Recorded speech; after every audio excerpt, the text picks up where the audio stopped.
Sábado Verde, radio y podcast, en la radio pública de la ciudad de Buenos Aires. Bueno, vamos a presentar a Javier Goldstein, que es director de contenidos de Mundo Gea, esta serie de experiencias que se desarrollan en el Ecoparque, ese espacio donde estaba el zoológico de Buenos Aires.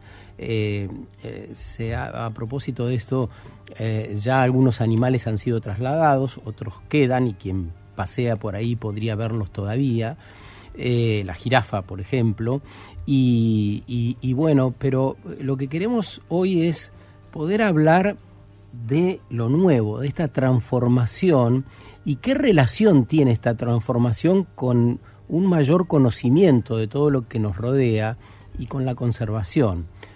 Javier es un apasionado de esta nueva etapa y ha sido gran impulsor, así que es un gusto tenerte acá hoy entre nosotros. ¿Cómo estás? Gracias, Sergio, un placer para mí estar acá, estar compartiendo esta mañana con ustedes y sí, con muchas ganas de contarles de estas experiencias que estamos impulsando en Ecoparque. La semana pasada se inauguraron los simuladores. Hay uno, a mí fue el que más me impactó, que te hace ver cómo ve el cóndor, transitar esos espacios que transita el cóndor, las cumbres más altas, la cordillera, y se ve buena parte de lo que somos. Viste, recién hablábamos de Buenos Aires. Yo lo que sentí, Javier, es la potencia de el país que tenemos, ¿no? De todo eso que nos rodea, de ese ambiente que hablamos tanto y que por ahí no nos aparece de un modo tangible. Sí, totalmente. Bueno, el desafío de esa experiencia fue, por un lado, producir ese material audiovisual, porque recorrimos más de 6.500 kilómetros a lo largo y ancho de la Argentina, y también un desafío tecnológico de incorporar ese tipo nuevo de simuladores en un espacio que además es patrimonial, como son los edificios de Ecoparque, y que permita una experiencia de ese nivel de inmersión y con una cantidad de personas que puedan disfrutarlo por momento también muy elevada, son 40 personas, ¿no? Contanos qué produce un simulador y además esto de que es argentino, ¿no? Sí, bueno, este simulador también armado específicamente para el edificio, desarrollado ad hoc con la tecnología que hoy denominamos Emotion, que es una tecnología que está en muchos espacios del mundo, pero no existe otro en Argentina, que tiene la finalidad de hacerte vivir una experiencia como si la estuvieses viviendo realmente, y nosotros además le dimos esta impronta de vincularlo con nuestra especie así icónica de los cielos argentinos, que es el cóndor andino, para hacer este sobrevuelo por nuestro país y conocer de una manera diferente la increíble magnitud, las bellezas y las diferentes ecorregiones, ¿no? Porque hay obviamente en cada uno de nuestros espacios una impronta educativa, que es conocer tu país, conocer la biodiversidad que lo habita y empezar a pensar como un todo, y no a veces esa mirada que tenemos un poco centrista de las capitales, hay una periferia increíble, ¿no? Me gustó ver que toda la experiencia tiene un apoyo científico y hay organizaciones que participan. Ahora nos va a contar Javier de qué modo y qué beneficios reciben también a través de los visitantes que vayan, por ejemplo, a subirse a este simulador. Nos encontramos ahí con Luis Giacomé, que es impulsor de un trabajo con cóndores. A ver qué dice Luis. Hace 30 años que estamos trabajando por la conservación del cóndor andino. Es una ave voladora la más grande del mundo, un pájaro que está amenazado a nivel nacional, un pájaro que es considerado vulnerable a nivel global. ¿Qué quiere decir esto? Que su supervivencia depende exclusivamente de las acciones humanas que desarrollemos para poder conservarlo, para poder protegerlo. Me llama la atención que le dice pájaro a semejante bicho, ¿no? Pero bueno. Sí, bueno, recién lo decía Cari, el proyecto Cóndor Andino, además de ser uno de los más históricos del ex zoológico y actual Ecoparque, es de los más fructíferos, porque han logrado, mediante esta técnica de el primer huevo que pone la pareja que hoy está en cautiverio, se retira, inmediatamente la pareja pone un nuevo huevo, y este primer huevo es incubado de manera artificial por los títeres que recién contaban, y eso permite duplicar la cantidad de cóndores que después vuelven a su ambiente natural. Entonces, cuando nosotros pensamos este concepto, Mundo Gea, como concepto de entretenimiento, pero también de educación y conservación, dijimos asociar a cada una de los edificios, a cada una de las experiencias, con un proyecto de conservación que realmente funcione en territorio. GeaAérea, que es el simulador que recién hablábamos, se vincula con la Fundación Bioandina, entrando en esto que se denomina 1% for the Planet, que es una marca registrada que básicamente el 1% de las ganancias que recibe esta atracción va destinada a la conservación del cóndor en territorio. Se dan cuenta, con Javier Goldstein estamos hablando de la vinculación, de cómo se conjuga lo viejo con lo nuevo, cómo se conjuga aquel zoológico que ya nadie quiere tener en la comunidad donde vive, los animales hacinados y encerrados, con una experiencia a través del entretenimiento, también es cierto, que nos ayuda a educarnos y a conservar mejor lo que tenemos. Sí, y además esto de ponernos nosotros en el lugar del cóndor, ¿no? Esta idea de, en lugar de observarlo, ser también un poco nosotros quienes vivenciamos, ¿no? ¿Eso a quién se le ocurrió, Javier? Es maravilloso. Bueno, la idea de volar como un cóndor era primero elegir una especie icónica, una especie de bandera, una especie que además esté presente en el ecoparque, y al mismo tiempo acompañar esa experiencia, esta cuestión de decir, bueno, ¿qué es lo que más alto vuela en nuestra biodiversidad, ¿no? Si yo tengo que hacer un vuelo bien elevado y ver al glaciar Perito Moreno desde las alturas. Ay, por Dios. Y bueno, y yo me acuerdo que el año pasado, cuando estábamos diseñando el proyecto, habían salido imágenes de cóndores en el glaciar. Y dije, bueno, es por ahí, es identificar a esa especie, al proyecto y, por supuesto, armarlo en torno a esa mirada bien elevada, que además está presente en todas las cosmovisiones de los pueblos indígenas latinoamericanos. El cóndor es una de las especies más relevantes de nuestras cosmovisiones, entonces nos parecía también importante recuperar esa mirada, que de hecho Luis comenta en el pre-show, que es este video que se ve antes de la experiencia, justamente cómo es que estos cóndores están hoy tan presentes en todas las comunidades latinoamericanas. Claro, es todo un recorrido que en el caso de este simulador empieza con una conversación, con una charla. Uno va entrando en ese mundo del cóndor.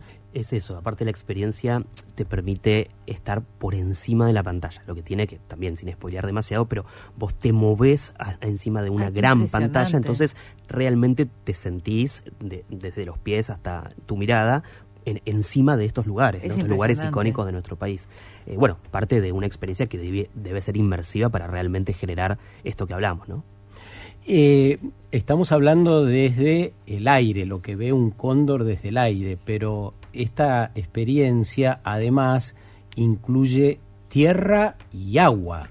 Exacto, bueno, cuando armamos este concepto, lo que denominamos Mundo Gea, lo pensamos desde elementos y su vinculación con la biodiversidad, y a partir de ahí los proyectos de conservación que en cada uno de esos elementos hoy articulan. Entonces desarrollamos GeaAérea, GeaTerrestre y GeaMarina. Cada uno de esos edificios tiene un simulador principal, que es básicamente lo que desarrolla este elemento a través de la biodiversidad. En GeaMarina tenemos un simulador de un submarino que recorre las profundidades del mar argentino y que también desarrolló en Argentina con las especies de nuestro mar argentino, y nos va llevando a entender, a medida que vamos descendiendo en las profundidades, cómo cambia ese ecosistema, cuáles son las especies que aparecen más relevantes, las que son depredadoras, las que son presas, las que tienen roles biológicos bien determinados, hasta llegar a los fondos abisales y poder ver aquellas especies que están por debajo de los 2000 metros, con luces y bioluminescencias. La zona abisal es también material propio, porque eso es muy impactante con los seres luminosos que andan por ahí a tanta profundidad, ¿no? Tal cual. Bueno, quisimos representar cómo sería si uno pudiese tomar un submarino real y bajar a más de 2000 metros, donde ya no hay la luz, no hay infraluz solar. 2000 metros. Sí, y las criaturas que hay en esas condiciones justamente de no iluminación son totalmente distintas. Cuerpos blandos, generan propias luces. Bueno, vivencia eso también. Y después volvés a subir y vas encontrando el cachalote, el calamar gigante, especies que también son de mucha profundidad y que uno no asocia con que en la Argentina pueden haber. Y sí los hay, son parte de nuestros ecosistemas. Lo que pasa que no están a la vista. Eso, yo creo que la experiencia, una vez más, me gustaría mencionarlo, nos hace ver todo lo que hay, lo que nos rodea, iba a decir lo que tenemos, en realidad está, Claro. no lo poseemos. De lo que somos parte. De lo que somos parte. Lo sería que vamos a mejor. seguir teniendo si lo cuidamos también, ¿no? Porque concientiza en un punto. En un momento también le vamos a preguntar cómo fue la transición tan notable, ¿no?, de un lugar donde se encerraba a los animales para mostrarlos según el paradigma de otra época, y qué está pasando ahora en este mundo virtual, pero que intenta conectar con lo que de verdad pasa en la naturaleza, ¿no? Totalmente. Bueno, en Gea Terrestre es donde abordamos también desde una mirada cercana a lo que podría ser la visión de cualquiera de las criaturas que habitan nuestro planeta, las distintas ecorregiones de la Argentina, tirado siempre más a esta materia, ¿no? Esta materialidad, viendo la selva paranaense, los esteros y bañados del litoral, acercándonos a las zonas de las serranías, pero siempre en una óptica, una mirada mucho más baja, sigue haciendo o emulando una criatura terrestre. Eso también está vinculado con la idea de simulación inmersiva, porque se hace en un cine específicamente preparado para esto, con butacas que se mueven, que generan efectos de agua, de sonido, de aire. Entonces la experiencia termina siendo sumamente inmersiva y en línea con lo que acabas de ver en el edificio contiguo que es Gea Marina, ¿no? Está como retroalimentado por toda la experiencia en sí. Es como un gran concepto que abraza a estos tres elementos. Y después tenemos en el otro sector del mismo edificio un auditorio muy grande donde hacemos obras de teatro, presentaciones, y ahora estamos en proceso de armar una nueva atracción que va a ser inmersiva, realmente increíble. No quiero spoilear mucho porque estamos ahora. Danos una pista. La a ver. idea es entrar en un humedal, pero entrar en un humedal por momentos, como si fueses una criatura que pueda caminar por encima, y por momentos una criatura acuática que pueda sumergirse por debajo. Y esto tiene mucho que ver con la coyuntura que hoy tenemos de ley de humedales, donde nos es fundamental presentarlo. Lo estamos desarrollando, tenemos varias ONGs que nos acompañan en esto y trabajando en conjunto con gente de Iberá, que es lo más importante. Central esta conexión con lo que estamos viviendo, con lo que pasa, aportando desde el lugar desde donde trabajamos. Esto es entretenimiento, podría ser para muchas personas, y está conectando con algo que resulta central para los científicos, que nos están diciendo preservemos los humedales. Entonces, cuando el coro de voces tiene una altisonancia tal, las cosas empiezan a cambiar. Me pregunto, Javier, ¿qué dice la gente, qué dicen los chicos que pasan por esta experiencia? Bueno, nosotros tenemos todavía, y estamos en la difícil tarea de hacernos conocidos, digamos, de que la gente entienda que el ecoparque es más que un espacio abierto, público y escénico, porque tiene un trabajo de plantación de nativas enorme y realmente es un muy bonito lugar para visitar, sino que además tenemos este tipo de actividades que son de entretenimiento, como decía Sergio, de concientización, de educación, pero que tienen un montón de improntas diferentes para edades diferentes. Entonces, cuando gente entra, participa, pasa por estas experiencias, hay una sorpresa muy grande. Yo no me imaginé encontrar este tipo de atractivos en el corazón de Palermo, en Plaza Italia. Y ahí también, bueno, ahora estamos recién tomando los primeros feedbacks de lo que fue el simulador aéreo, porque lo inauguramos hace muy poquito, el vuelo de Cóndor, y la experiencia es increíble. La gente se va muy contenta y emocionada por lo que vive. A propósito, ¿qué había donde están hoy esos simuladores? Bueno, cada edificio tiene una historia muy particular. Entonces, Gea Aérea, que es el que recientemente inauguramos y que inauguramos la primera parte, hay todo un trabajo de continuación, porque es un edificio realmente muy grande, era la vieja Osera, el edificio grande como un castillo que uno puede ver por Libertador, donde había osos, digamos, vas a ver en las esquinas de toda esta jaula que hoy está vidriada, espacios de recintos de animales grandes, carnívoros muy grandes, en espacios muy chiquitos. Piensen que las jaulas de estos animales podrían tener el tamaño de el living de la casa de una persona promedio, muy chiquita realmente, y ahí tenías animales enormes habitando estos espacios. En Gea Terrestre es lo que llamábamos anteriormente el pabellón de las fieras o la felinera, es donde había tigres, leones, grandes felinos. Y es muy interesante porque cuando tuvimos que hacer la restauración del edificio previa a lo que fue la refuncionalización para poner los simuladores, recorríamos las partes bajas del edificio, o sea, en los sótanos, donde hay unas zonas increíbles de movimientos de lo que era la carne para alimentar a estas criaturas, recintos internos, como unas vías de tren para llevar la carne a cada uno de ellos. Bueno, es realmente otro siglo, porque estamos hablando de fines de 1800, o sea, realmente es otra forma de repensar las estructuras. Y en GEA Marina teníamos el acuario en los 90 y anteriormente las caballerizas del parque. Entonces estamos hablando de 3 edificios históricos con mucha impronta patrimonial que obviamente tuvimos que restaurar y dejar en condiciones que cuando vayan lo van a ver impecables. Juliana de Chacarita dice, ¿qué hicieron y harán con los animales que habitaban el zoológico? Nosotros, a partir de que el parque se estatiza, o sea, que se termina la concesión del privado, empieza un proceso de derivación de todos aquellos animales que podían ser derivados a otros santuarios o espacios de recuperación de animales del cautiverio donde estén mejor de donde están hoy. Porque eso también era una de las cuestiones fundamentales. Y bueno, si yo voy a derivar una orangutana, como por ejemplo Sandra, un animal que tuvo mucha repercusión mediática cuando empezó a figurar esta idea de ser sintiente, animal de derecho, sujeto no humano, es buscar el mejor lugar para ella. Si no va a estar más en Ecoparque, ¿a dónde es que le podemos ofrecer la mejor calidad de vida posible? Entonces empezó un proceso de búsqueda de santuarios y de centros de rescate de fauna a nivel internacional y se fue derivando a todos aquellos animales que cumplieran las condiciones de posibilidad de derivación a estos lugares. ¿Y cuáles son esas condiciones? Que es también muy importante, porque hoy va uno al parque y va a encontrar todavía animales.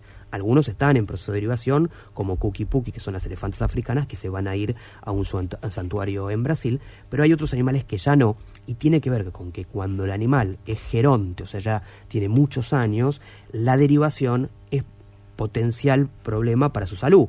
Entonces tampoco la idea de derivar por derivar, sino derivar cuando el objetivo sea que el animal tenga un mejor bienestar en su vida. Entonces, ¿ese es el caso de la jirafa, por ejemplo? Una de las dos es un animal ya grande, la otra no, es una cría que sigue creciendo. El problema con las jirafas, puntualmente con las jirafas, es que son animales propensos a cardiopatías. Para hacer derivaciones de larga distancia hay que dormir al animal. Entonces es algo que se dejó para evaluar, o sea, el proceso evaluatorio más adelante. Qué interesante esto que explicás, porque cuando uno hace ese recorrido, podés decir, pero che, qué contradicción, porque ¿están encerrados o no? ¿Estamos cambiando de paradigma o no? Y justamente esa es la transición y tiene una explicación. Si lo sacás de ahí se mueren, concretamente. Vos fuiste como muy delicado, digamos, en decirlo, en que son vulnerables y demás, pero corren riesgo de muerte, ¿no? Total. Bueno, también esta idea de cambio de paradigma uno tiene que entenderlo como un proceso. Claro. No es cierro y tiro la llave. Claro. Hay todo un proceso de entender, por un lado, la biología de cada animal, el comportamiento y su realidad sanitaria, y por el otro también lo que hablábamos también fuera de aire, que es el zoológico, como zoológico, además de ser un centro de cautiverio de animales, tenía una posibilidad que era acercar biodiversidad muy lejana a la sociedad, sobre todo a la sociedad de los centros, de que están lejanos a la ruralidad y que quizás no conocen cómo es la biodiversidad en nuestro país. Entonces, en la transición también hay que prever eso, cómo hacer para que el espacio deje de tener animales en cautiverio, pero incorpore educación, tecnología al servicio de que la biodiversidad siga siendo un tema de relevancia en un espacio tan céntrico y visitado como es hoy el Ecoparque. Pero fíjate que el cambio de paradigma también cambia la percepción y la concientización respecto a los animales, porque imagínate, antes, tener en el zoológico para que la gente conozca el oso, pero tener el oso en condiciones de no oso, también era una ridiculez. O sea, total, nos alejaba y sí. digamos, igual hay que entenderlo también en el marco de la época, ¿no? Sí, de yo iba al zoológico y a mí me época. gustaba ir al Claro. zoológico. Me daban lástima igual los animales encerrados, pero claro, es un cambio de paradigma, ¿cierto? Es un cambio de paradigma y esta sensación de, bueno, se sacrifican unos pocos para que parte de la sociedad entienda la importancia de la biodiversidad. Y bueno, yo tengo un león encerrado, pero identifico cómo es un ecosistema africano. Bueno, la realidad es que los zoológicos habían ido virando para mostrar ecosistemas y no solo animales en jaulas. Los recintos fueron mejorando, pero en definitiva yo sigo teniendo en cualquier parque que hoy hay en el mundo un animal que puede recorrer 1000 kilómetros en un día para buscar presas en recintos de 500.000 metros. O sea, realmente hay un sacrificio. Entonces siempre la pregunta es, porque nosotros tenemos la posibilidad de elegir quién o cómo sacrificar, ¿no? Es parte del debate y de la cuestión. Sí es cierto, y también hablábamos con el proyecto Cóndor, que hoy el ecoparque tiene además una funcionalidad en la conservación real, que es se crían animales en cautiverio que después van a ser liberados en la naturaleza, y que de no ser por ese proyecto es muy probable que cantidad de especies estén rozando la extinción. Por eso es parte también de ese paradigma. ¿Y quiénes son las patas de este proyecto? Podemos identificar claramente al gobierno de la Ciudad de Buenos Aires, pero ¿quiénes más están trabajando para la transición? Bueno, como decimos, la transición es un proceso en el cual intervienen un montón de actores. Por supuesto hay una idea inicial y una decisión del Estado, del gobierno de la Ciudad de Buenos Aires, de estatizar el parque, terminar una concesión y a partir de esa estatización empezar los procesos de derivación. Para eso hubo un cuerpo consultivo formado por diferentes organizaciones de la sociedad civil con experiencia en conservación, en educación, en biodiversidad en general, que estuvimos acompañando. Yo fui parte de ese proceso, de esa comisión de transición del parque, que estuvimos acompañando y que trascendieron varias gestiones, porque comenzó con lo que era el Ministerio de Modernización de la ciudad, después pasó a Ambiente, bueno, fueron como rotando. Cierto. Y tuvimos siempre reuniones donde por suerte fuimos escuchados y que nos permitieron ir primero sacando la ley que hoy permitió la estatización y el proceso de derivación, y después mejorar las condiciones de los edificios, o sea, las condiciones de licitación de estos edificios para que puedan entrar privados, que es la tercera pata. Primero hablamos del Estado, las ONGs, organizaciones de la sociedad civil, y después el privado, que viene a incorporar a estos edificios la inversión necesaria para que hoy sean centros de entretenimiento educativos y que aporten a la conservación. Hoy ya con el parque en toda su obra de infraestructura terminada, estamos con los privados desarrollando estos contenidos para ocupar este rol en la educación ambiental desde Cuando hablas de los privados, ¿de quién hablas? Bueno, nosotros puntualmente, yo vengo con la camiseta de lo que es el Grupo Fénix, que el Grupo Fénix concesionó con una de sus marcas, que es Evasa, Ecoparque Buenos Aires Sociedad Anónima, algunos de estos edificios, y en esta concesión, bueno, hay un montón de, en este pliego, digamos, un montón de requisitos que cumplir, y los más importantes, obviamente, relacionados con la sociedad, es la impronta hacia la educación ambiental y la conservación desde el entretenimiento, y nosotros además le agregamos mucha tecnología. Le pregunto a Javier y le pido que le ponga nombre, porque me parece que eso también tiene que ver con la transparencia y con la información que necesitamos tener.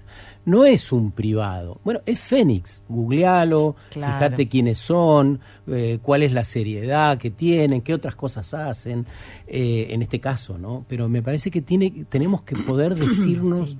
Todo con nombre y apellido si fuera posible. ¿Algún llamado de oyente? A ver. Daniela de Villa Crespo dice: la experiencia del simulador me mata, quiero ir ya. ¿Es gratuito? Bien, con esto, bien, lo que vos comentabas del privado, en este caso el Grupo Fénix, que dice voy a invertir en desarrollar primero la restauración patrimonial, porque esos edificios son patrimoniales y tienen un trabajo de restauración histórica enorme, sí. Y después incorporar tecnología, obviamente hay un costo enorme que se traduce después en que sean atracciones que deben recuperar esa inversión. Entonces nosotros tenemos un costo que es variable, porque estamos siempre tratando de que sea lo más accesible posible. Entonces ahora tuvimos Hot Sale, el mes que viene tenemos el cumpleaños de nuestro equipo, el Mundo GEA cumpleaños, entonces tenemos también descuentos importantes. Por ejemplo, ¿qué precio por si uno para que? Bueno, hoy uno puede hacer este simulador puntual, que el que hablábamos, sí. Estamos ahora con los precios de Hot Sale por 4.500, 5.000 pesos, dependiendo semana o fin de semana, y esto es obviamente pensando que tenés una actividad de un buen tiempo y con una tecnología que no vas a ver en ningún otro lado, y que además cuando estás haciendo la experiencia estás aportando a la conservación del cóndor, porque parte de esa recaudación... ¿Cómo es? Bueno, esto que comentaba del 1% de las ganancias de cada una de las actividades se vincula con una organización que trabaja en territorio. En el caso puntual del vuelo de cóndor, se vincula con la organización Bioandina y aporta al proyecto de conservación cóndor andino. Entonces, de esa ganancia anual, ese dinero vuelve a territorio, vuelve para acompañar al proyecto de cóndor. En el caso de GEA Marina, tenemos un acuerdo con el Instituto de Conservación de Ballenas, con el ICB, entonces parte de la recaudación va al Instituto de Conservación de Ballenas para trabajar, obviamente, in situ en territorio en Península Valdés, y al mismo tiempo ellos nos pasan la información más relevante, la más reciente, para nosotros ir compartiéndola con la gente que visita el ecoparque, que es mucha, porque más allá de las las experiencias que puedan ser aranceladas, tenemos parte de la estructura de edilicia que está al servicio de las personas que ingresan, que es gratuita y que tienen la información a disposición. Recuerden que hoy tenemos más de 3 millones de personas por año visitando el parque. Entonces hay una responsabilidad en la comunicación de todas estas cuestiones en territorio. Estás escuchando a Javier Goldstein, que es director de contenidos de Mundo Gea, pero que además ha estado involucrado en el proceso de transición del zoológico al ecoparque de un modo directo y desde hace mucho tiempo.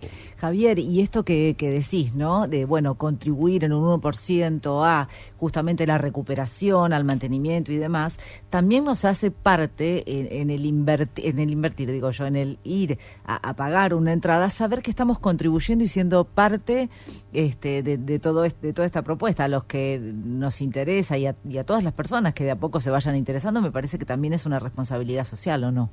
Sí, es parte obviamente de este granito de arena, el famoso granito de arena, de decir, bueno, nosotros vivimos en un ejido urbano, con un impacto real, con un ecosistema completamente cambiado. Obviamente esto no era así hace tiempo atrás, y ese impacto nos habilita también a tener un estilo de vida y una posibilidad de colaborar con proyectos para que en las zonas periféricas, aledañas, lejanas a las capitales, siga habiendo la biodiversidad de la manera más prístina posible. Es como un poco y un poco, ¿no? Saco, pero intento de alguna manera acompañar esos procesos. ¿Y las escuelas, por ejemplo? Nosotros tenemos muchas escuelas en la semana, escuelas que hacen recorridos por ecoparque y escuelas que hacen recorridos mixtos y escuelas que hacen recorridos únicamente en Mundo Gea. Tenemos las 3 opciones. En las que hacen el recorrido ecoparque tienen una visita guiada, las que son mixtas después ingresan en nuestros edificios y hacen 1 o 2 simuladores, dependiendo obviamente los tiempos que tengan, y después tenemos escuelas que directamente van a Mundo Gea y hacen los simuladores que tenemos en toda la estructura. Lo que sí tenemos, obviamente, entre Mundo Gea, entre Gea Marina y Gea Aérea, tenemos casi todo el parque de recorrido, porque están en las 2 puntas más lejanas, entonces eso indudablemente te lleva a visitar un poco más en profundidad el ecoparque. Tenemos hoy un acuerdo con Escuelas Verdes, que es quien se encarga del desarrollo de la educación ambiental en las escuelas públicas y privadas de la ciudad, para justamente que traigan a chicos de escuelas, y hemos hecho incluso BA verano, las vacaciones de verano tipo colonia en nuestros espacios. Y en el caso de las escuelas, el precio... Nosotros con las escuelas tenemos una diferenciación entre escuelas públicas y privadas, tenemos un acuerdo con Ecoparque para que las escuelas públicas participen, digamos, con un gran número de cupos becados. Se va como armando conforme va pasando el año y conforme vamos abriendo actividades, porque hoy, si vos hicieses las 3 actividades o los 3 edificios, estás hablando casi medio día completo, ¿no? Sin comer, sin traslados. Es mucho tiempo, son actividades que en total tienen una larga duración. Qué interesante. Javier, arrancamos el programa escuchando a René Calpanchay, que representa a las comunidades de Atacama desde hace muchos años. Nos hablaba del buen vivir, de la necesidad de relacionarnos armónicamente, de atender el entorno y de buscar vivir con alegría, ¿no?